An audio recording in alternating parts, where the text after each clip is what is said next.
নমস্কার ভক্তগণ, আজকে আপনাদের জানাবো 2026 আগামী 2026 কন্যা রাশির ভাগ্য বা কন্যা রাশির ভবিষ্যৎ বা আর্থিক উন্নতি কতটা হবে বা ভাগ্য কেমন যাবে। নমস্কার, আমি কুমার চক্রবর্তী। আপনারা দেখছেন মহামন্ত্রম চ্যানেল। এই চ্যানেলে মূলত বিভিন্ন দেবদেবীর পুজো আজা, তত্ত্ব কথা, ভগবত দর্শন এবং বিভিন্ন জ্যোতিষ কথা নিয়ে আলোচনা করে থাকি।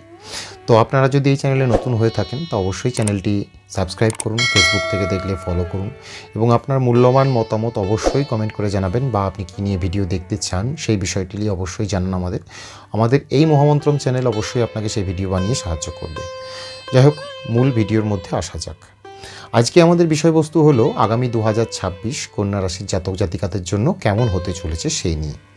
তো যদি 2026 কন্যা রাশির জাতক জাতিকাদের কেমন জানতে হয়, তার জন্য আমাদের প্রথম জানতে হবে কন্যা রাশির জাতক জাতিকারা যারা রয়েছেন তাদের স্বভাব চরিত্র বা তাদের প্রিয় ধাতু বা তাদের প্রিয় রং বা তাদের উল্লেখযোগ্য রত্ন, তাদের যেটি বিশিষ্ট রত্ন বা শুভ সংখ্যা, এগুলি নিয়ে আলোচনা করতে হয়।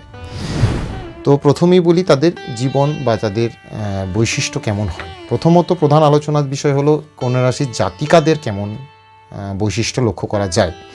কন্যা রাশির জাতিকাদের তীক্ষ্ণ স্মৃতিশক্তির অধিকারী হওয়ার লক্ষ্য করা যায়। তীক্ষ্ণ স্মৃতিশক্তি, এদের বুদ্ধিমত্তা বা তীক্ষ্ণ স্মৃতিশক্তি, অনেক দিন কোনো জিনিস মনে রাখার মতন ক্ষমতা এরা ধারণ করে। এরা সচরাচর ভালোবাসার প্রতিদান পান না। কি বললাম? ভালোবাসার প্রতিদান পান না, মানে ভালোবাসার দিক থেকে এদের জীবন একটু ব্যর্থতামূলক এই কন্যাদের। আমি কিন্তু পুত্রদের কথা বলছি না, জাতকদের কথা বলছি না, জাতিকাদের কথাই বলছি আমি। তো পান না বলেই এরা অভিমানী প্রকৃতির হয়ে থাকেন। তবে এরা কি বলবো, সৎসঙ্গে নিজের সেবা সবসময় যুক্ত করতে চায়। এরা যেখানেই দেখবেন সৎসঙ্গ হচ্ছে, মানে সেটা যে কোনো সৎসঙ্গ হতে পারে, ভগবান আলোচনা বা সৎসঙ্গ, নিজের সেবাটা উৎসর্গ করতে এরা খুবই ভালোবাসেন এই জাতিকারা। এবার বলি জাতকরা কেমন হবে। জাতকরা হবে সুবিচারী এবং ন্যায়পরায়ণ। কন্যা রাশির জাতক যারা আছেন তারা হবেন সুবিচারী এবং ন্যায়পরায়ণ। এদের ভদ্রতা, নিষ্পাপ মন এবং কি বলবো, এরা একটু ছটপটে। এদের ভদ্রতা গুণ লক্ষ্য করতে পারবেন, নিষ্পাপ মন আপনি লক্ষ্য করতে পারবেন এবং একটু ছটপটে প্রকৃতি একটু আপনি এদের জীবন জীবিকার মধ্যে একটু লক্ষ্য করতে পারবেন যে কোনো সময়। এরা নিজের আত্মবিশ্বাসকে হারিয়ে ফেলার মতন কাজ এরা কখনো করে না। এরা নিজের আত্মবিশ্বাস বজায় রাখার চেষ্টা করে। এদের কাজের মধ্যে দিয়েই আপনি এর আত্মবিশ্বাস কিন্তু প্রতিটা মুহূর্ত, প্রতিটা ক্ষণে, আপনি প্রতিটা সেকেন্ডে বুঝতে পারবেন এদের আত্মবিশ্বাস কতটা দৃঢ় বা প্রখর এই পুরুষদের। আচ্ছা, এরপর যেটা বিষয়ে আলোচনা করার খুবই দরকার সেটা হলো এদের এইসব রাশির শুভ সংখ্যা কি। এইসব রাশির শুভ সংখ্যাটি হলো 3, 5, 6, 7, 8, 9।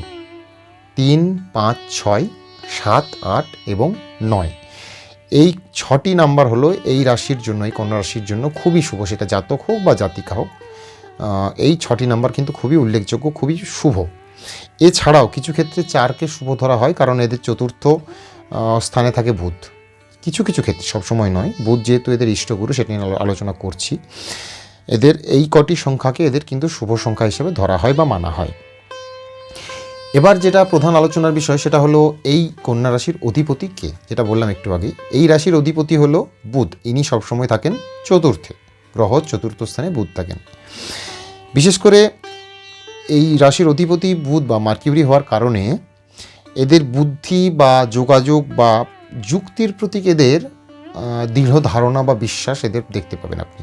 এদের বুদ্ধিমত্তার প্রতি বা যোগাযোগের প্রতি, কারোর সঙ্গে যোগাযোগ ব্যবস্থা স্থাপনের প্রতি বা যুক্তি বা বিশ্বাসের প্রতি, কোনো কিছু ধরুন অযৌক্তিক জিনিস এরা মেনে নিতে চায় না, যুক্তি দিয়ে সেটা বিশ্বাস করবে এবং যতটা সত্যতা এরা গ্রহণ করবে। এদের এইসব রাশির জাতক বা জাতিকাদের কিন্তু এই দৃঢ়তা কিন্তু আপনি লক্ষ্য করতে পারবেন। এছাড়া এদের ইষ্ট দেবতা যদি বিচার করা হয় তাহলে সিদ্ধিদাতা গণেশ বা দেবী দুর্গা এদের কিন্তু ইষ্টদাতা বা ইষ্টদাত্রী। আপনি যদি কন্যা রাশির জাতক বা জাতিকা হয়ে থাকেন, যারা ভিডিও দেখছেন, তাদের সিদ্ধিদাতা গণেশের পূজা করুন বা দুর্গা মায়ের পুজো করুন, তাহলে কিন্তু আপনারা ভালো ফল পাবেন। এবার বলি কন্যা রাশির জাতক বা জাতিকাদের জন্য কোন ধাতুটি শুভ। প্রধানত রূপা বা প্লাটিনাম এই কন্যা রাশির জাতক বা জাতিকাদের জন্য কিন্তু খুবই শুভ একটি ধাতু, হয় রূপো না হলে প্লাটিনাম। বিশেষ করে পান্নাও আপনারা পরিধান করতে পারেন। আরও একটু শুভ ফল পাওয়ার জন্য। বা যদি পান্না না পান তাহলে প্লাটিনাম ব্যবহার করতে পারেন। পান্না সবসময় পাওয়া যায় না জেনারেলি, রূপো বা প্লাটিনাম ব্যবহার করুন। যদি আপনি প্লাটিনাম বা রূপো না পরে পান্না হয়তো পেয়ে গেছেন, তাহলে কিন্তু সেটা সোনার সঙ্গে ধারণ করতে হবে। ধরুন আপনি পান্না পেয়েছেন, সেটা সোনার আংটির সঙ্গে পরুন। সোনার সঙ্গে পান্নার খুব যোগাযোগ খুব ভালো, তো তাতে খুব ভালো ফল পাওয়া যায় কন্যা রাশির জাতকদের জন্য বা জাতিকাদের জন্য। যাই হোক, এটি হলো শুভ ধাতু নিয়ে আলোচনা করলাম। এরপর হলো শুভ রত্ন। শুভ রত্ন আগেই বলেছি, পান্না তো খুবই লাকি। তো এখানে হিরে বা পান্না দুটিকেই এখানে আমরা এই কন্যা রাশির জাতক বা জাতিকাদের জন্য এখানে একটি শুভ বলে মনে করছি।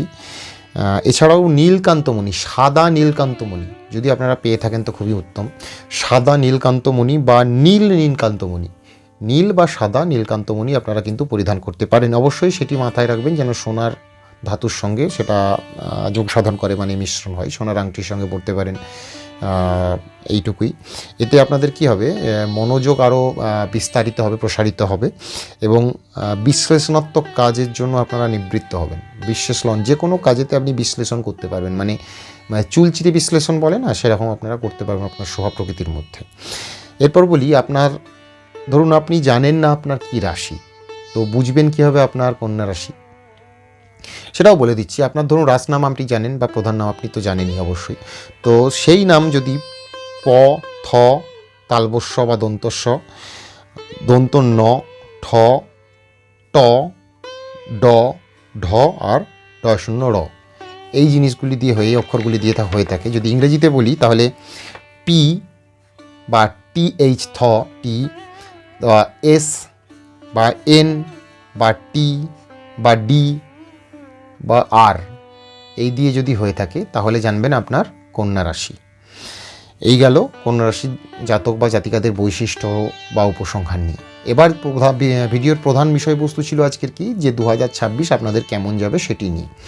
2026 কন্যা রাশির জাতকদের জন্য আর্থিকভাবে খুবই লাভজনক। প্রথমেই বলি, আর্থিকভাবে আপনাদের কিন্তু খুব লাভজনক হতে চলেছে 2026। এই বছর আপনি আপনার যদি কোনো মিউচুয়াল ফান্ডে আপনি টাকা ইনভেস্ট করতে চান বা করে থাকেন, তো অবশ্যই কিন্তু সেখানে আপনি একটা লাভজনক উন্নতি লক্ষ্য করতে পারবেন। এছাড়াও যদি আপনি কোনো রেকারিং বা পলিসি করে থাকেন, সেটা কিন্তু এই বছরের জন্য আপনার উত্তম, এই বছর আপনি করতে পারেন যদি করতে চান। তো আর্থিক দিক থেকে আপনাদের কিন্তু কন্যা রাশির জাতক জাতিকাদের খুবই শুভ, এবং সেটা বুধ বলেছিলাম চতুর্থে, মানে এপ্রিল মাস থেকে শুরু করলেই ভালো হয়। এছাড়াও একচেটিয়া আপনি সুযোগ পাবেন আপনার নিজের আত্মদীপ্তিকে, নিজের প্রতিভাকে প্রস্ফুটিত করা, সেটা চাকরির ক্ষেত্রে হোক বা ব্যবসার ক্ষেত্রে, নিজের প্রতিভাকে আপনি কিন্তু বজায় রাখতে পারবেন এই বছর আপনার। এছাড়াও আপনার কি বলবো, ভালোবাসা বা দাম্পত্য জীবন নিয়ে যদি আলোচনা করে থাকি, তাহলে এই বছর আপনার খুব সুখের হবে।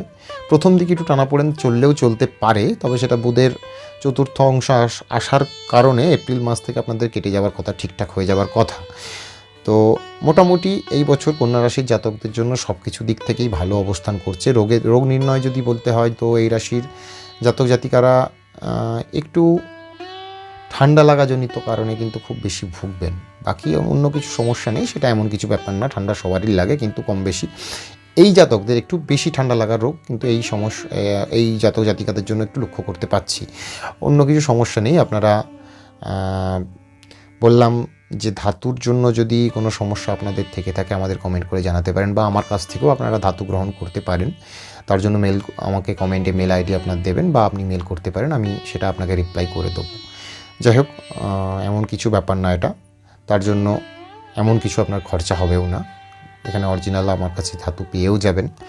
যাই হোক, ভিডিওটি খুব বেশি বড় করছি না, এখানেই শেষ করছি। মোটামুটি সবাই ভালো থাকুন, ভালো রাখুন, এখানেই শেষ করলাম। নমস্কার।